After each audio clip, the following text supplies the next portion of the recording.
ውድ ቻናላችን ቤተሰቦች እንኳን ወደ ቻናላችን በደህና መጣችሁ። ምሽት 12 ሰዓት ላይ በጀመረው ጨዋታ ሊቨርፑል ዌስትሃምን አስተናግዶ 5-2 በሆነ ውጤት ማሸነፍ ችሏል።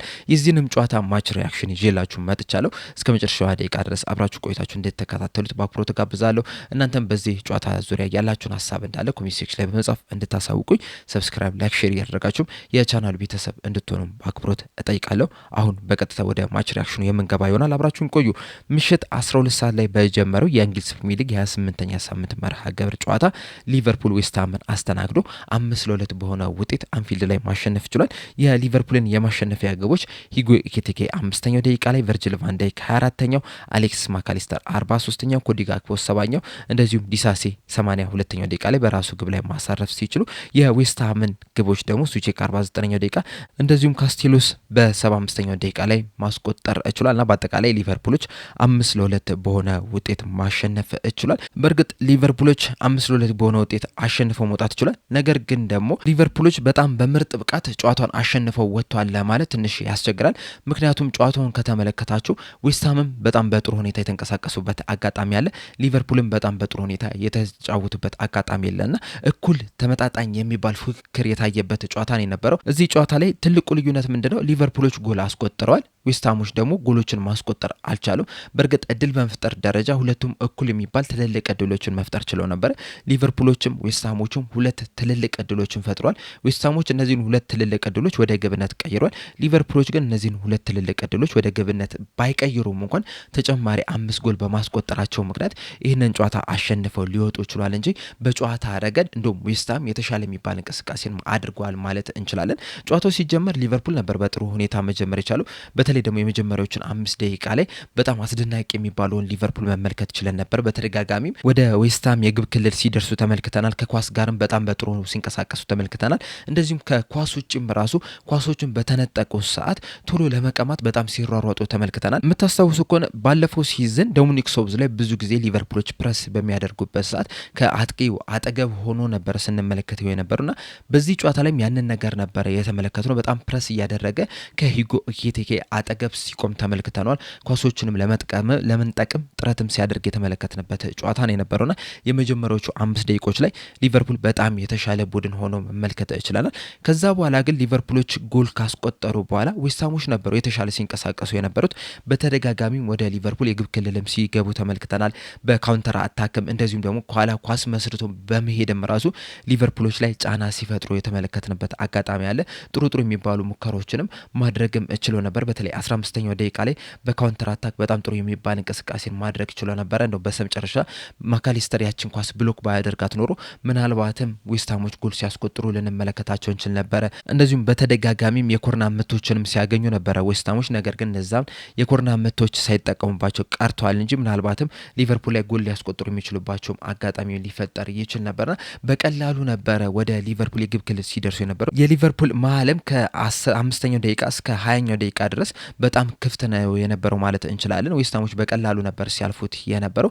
ከ20ኛው ደቂቃ በኋላ ደግሞ ሊቨርፑል ነበረ በጣም በጥሩ ሁኔታ ሲንቀሳቀስ የተመለከቱና በዛ አጋጣሚም ሁለተኛ ግብም ማስቆጠርም ችሏል። ከዛ ለትንሽ ደቂቃ ነበር ኳሱን መቆጣጠር የቻለው። ከዛ በድጋሚ ደግሞ ዌስትሃሞች ኳሱን መቆጣጠር ችለው ነበር። እንደዛም ቢሆንም ግን ሊቨርፑሎች ናቸው ጎል ማስቆጠር የቻሉትና በመጀመሪያው አጋማሽ 3-0 በሆነ ውጤት መምራት ችሏል። ነገር ግን የመጀመሪያው አጋማሽን ከተመለከተን ይህ ለሙሉ 90 ደቂቃ ማለት እንችላለን ሊቨርፑሎች በተወሰነ ደቂቃዎች ላይ ጥሩ ሲንቀሳቀሱ ተመልክተናል።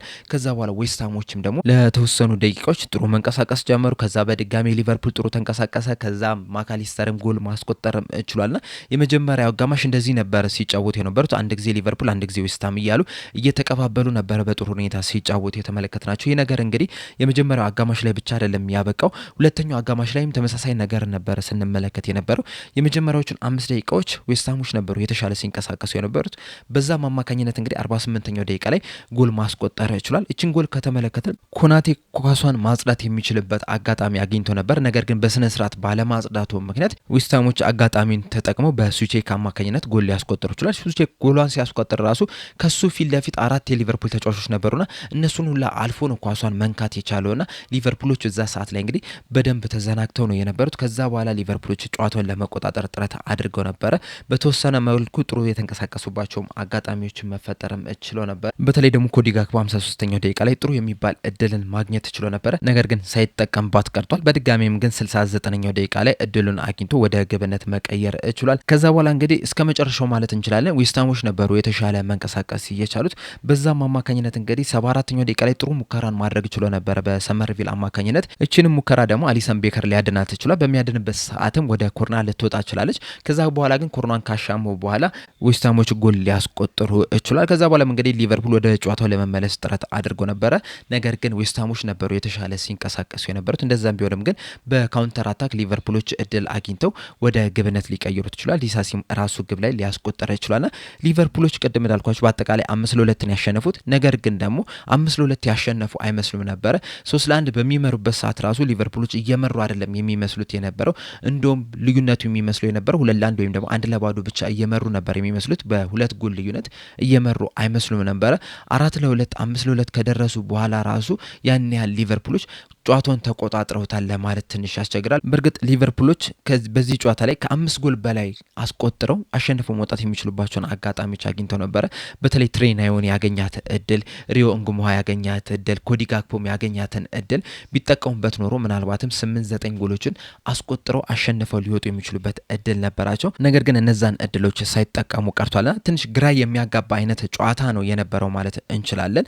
ምክንያቱም ሊቨርፑሎች በጣም ስሎፒ ሆኖ ነው የተመለከትናቸው በዚህ ጨዋታ ላይ ሁሉም ተጫዋቾች ማለት እንችላለን ሲሳሳቱ ተመልክተናል። በተለይ የመጀመሪያው አጋማሽ ላይ በተደጋጋሚ ሲሳሳቱ የተመለከትንበት ጨዋታ ነው። ኢብራሂማ ኮናቴ እንደዚሁም በረኛው አሊሰን ቤከር መሀል ላይ ያሉት እና ራያን ግራቨንበርግ ሳቡዝ ላይ ሲሳሳቱ ተመልክተናል። ፊት ለፊት መስመር ላይ ያሉት ተጫዋቾች ራሱ ያን ያህል በጣም ምርጥ የሚባል እንቅስቃሴ አድርጓል ለማለት ትንሽ ያስቸግራል። በእርግጥ አሸንፈው ቢወጡ እንኳን ራሱ ያን ያህል አስደናቂ የሚባል እንቅስቃሴ አድርጓል ለማለት ትንሽ ያስቸግራል። ዋናው ነገር ምንድነው? ጨዋታውን አሸንፈው መውጣታቸው ነው። 3 ነጥብ መሰብሰባቸው ነው። በተለይ ደግሞ ቼልሲና ማንቸስተር ዩናይትድ በነገው ዕለት ነው ጨዋታ የሚኖራቸውና በዚህ ሰዓት እንግዲህ በደረጃ ሰንጠረዡ ላይ ከተመለከትን ከቼልሲ በ3 ነጥብ ርቀት ላይ ነው የሚገኙት። እንደዚሁም ደግሞ ከማንቸስተር ዩናይትድ ጋር በነጥብ እኩል ሆኗል። ማንቸስተር ዩናይትድ በእርግጥ ነገ ጨዋታ ይኖረዋል። ቼልሲም በተመሳሳይ መልኩ ነገ ጨዋታ ይኖረዋል ከአርሰናል ጋርና እነዚህ ቡድኖች እስከሚጫወቱ ድረስ ቢያንስ በነጥብ እኩል መሆን ይችላል። እንደዚሁም ከአስቶን ቪላ ጋር ያለው የነጥብ ልዩነት ራሱ ወደ 3 መጥበብ ይችላልና የሻምፒዮንስ ሊግ ቦታን ይዞ ለማጠናቀቅ በሚደረገው ፉክክር ላይ የዛሬውን ጨዋታ ማሸነፋቸው በጣም ከፍተኛ ጥቅም አለው። ነገር ግን ያሸንፉበት መንገድ ግን አሁንም የሚያረካ አይደለም። ባለፈው ሳምንትም ከኖቲንጋም ፎረስት ጋር በተደረገው ጨዋታ ይህንኑ ነበር ስንል የነበረው። በመጨረሻ ደቂቃ ላይ በተቆጠረ ግብ ሊቨርፑሎች አሸንፈው ይውጡ እንጂ ያንን ጨዋታ አሸንፈው መውጣት አይገባቸውም ነበረ። በእርግጥ ከዛ ጨዋታ በዚህ ጨዋታ ላይ ትንሽ የተሻለ መንቀሳቀስ ይችላል፣ የተለያዩ እድሎችን መፍጠር ይችላል። እንደዛም ቢሆንም ግን ዌስትሃሞችም በጣም በጥሩ ሁኔታ ነበር ሲጫወቱ የተመለከትናቸውና ለዌስትሃሞች እንደውም ከዚህ ጨዋታ ምንም ነጥብ ይዞ አለመውጣታቸው ትንሽ የሚያሳዝኑ ይመስለኛል። ምክንያቱም በጣም በጥሩ ሁኔታ ስለተጫወቱና ሊቨርፑሎች አሁንም የሚቀራቸው ነገር አለ። አሸንፎ መውጣት አንድ ነገር ነው፣ ነገር ግን ደግሞ ፐርፎርማንስንም ደግሞ የተሻለ ነገር ማድረግ ያለባቸው ይመስለኛል። በዚህ ጨዋታ ላይ እንግዲህ በሊቨርፑል በኩል በጣም የተሻለ ተጫወተልን የምንችለው አንደኛ አሌክስ ማካሊስተር ነው፣ ሁለተኛ ሂጎ ኤኪቲኬ ነው። ምክንያቱም በጨዋታ ላይ ጎል ማስቆጠር ችሏል። እንደዚሁም ደግሞ 2 አሲስቶችን ማስመዝገብ የቻለ ተጫዋች ነው። ቨርጂል ቫን ዳይክን በጨዋታው ላይ ጥሩ ተንቀሳቅሷል፣ ጎልም ማስቆጠርም የቻለ ተጫዋች ነው። ጆ ጎሜዝ ራሱ ከጉዳት እንደመመለሱ መጠን የተሻለ የሚባል እንቅስቃሴ አድርጓል ማለት እንችላለን። በተለይ ደግሞ በማጥቃት ሂደት ላይ የተሻለ ነበር ሲንቀሳቀስ የነበረው። ነገር ግን ደግሞ በአጥቅቶ ወደኋላ በሚመለስበት ሰዓት በካውንተር አታክ ዌስትሃሞች በሚሄዱበት ሰዓት ግን አሁንም ገና ሙሉ ማች ፊትነሱን እንዳላገኘ የሚያሳብቅበት አይነት ነገር ነው ስንመለከትበት የነበረውና ከዚህ በኋላም ብዙ የሚቀረው ተጫዋች ነው። ጀረሚ ፍሪምፖንግም ጥሩ የሚባል እንቅስቃሴ አድርጓል ማለት እንችላለን። ከጉዳት እንደመመለሱ መጠን የተሻለ የሚባል ነገርን ከፍሪምፖንግ ተመልክተናል። እንደዚሁም ደግሞ አምስተኛው ጎል ስትቆጠር ራሱ የፍሪምፖንግ ሚና በጣም ትልቅ ነው የነበረው። እሱ ባሻማት ኳስ ነው እንግዲህ ዲሳሲ ራሱ ግብ ላይ ማሳረፍ የቻሉና ጥሩ የሚባል ምሽትን ማሳለፍ ችሏል። ሞሐመድ ሳላህና ሚሎስ ኬርኬዝን በዚህ ጨዋታ ላይ ጥሩ ተንቀሳቅሷል ለማለት ትንሽ ያስቸግራል። ሚሎስ ኬርኬዝን ከተመለከት ነው በተደጋጋሚ ሲታለፍ የነበረ ተጫዋች ነው። እንደዚሁም ሞሐመድ ሳላህም አንድ ለአንድ ግንኙነቶችን ማለፍ ሲቸገር የተመለከትነው ተጫዋች ነው። በእርግጥ አንዳንድ አጋጣሚዎች ላይ ከተመለከታችሁ ጎል ሊያስቆጥር የሚችልበት ቦታ ላይ ቆሞ ተመልክተነው ነበር። ነገር ግን ሂጎ ኤኪቲኬ እንደዚሁም ደግሞ አሌክሲስ ማካሊስተር እንደዚሁም ጆ ጎሜዝ ለሞሐመድ ሳላህ አቀብለው ቢሆን ኖሮ ምናልባትም ሞሐመድ ሳላህ በዚህ ጨዋታ ላይ ጎል አስቆጥሮ ሊወጣ የሚችልበት እድል ነበረው። ነገር ግን ያ ነገር ሳይፈጠር ቀርቷል። እንደዛም ቢሆንም ግን ከዚህ የተሻለ ነገርን ማድረግ ነበረበት፣ የተሻለ መጮትን ነበረበት። እንዲሁም በዚህ ጨዋታ ላይ ሚሎስ ኬርኬዝ ሙሉ 90 ደቂቃ የተጫወተበት ምክንያት ብዬ የማስበው ቀጣይ በማክሰኞ ዕለት ከወልቭስ ጋር የሚደረግ የፕሪሚየር ሊግ ጨዋታ አለና ምናልባትም አንዲ ሮበርትሰንን በዛ ጨዋታ ላይ በቋሚነት ለማሰለፍ ስላሰቡም ሊሆን ይችላል። በዚህ ጨዋታ ላይ ሚሎስ ኪርኬዝ በቋሚነት ሊጀምር የቻለው ሙሉ 90 ደቂቃም ሊጫወት የቻለው ብዬ ነው የማስበው እንጂ ቀደም ብሎ ተቀይሮ ሊወጣ የሚገባው ተጫዋች ነው የነበረው።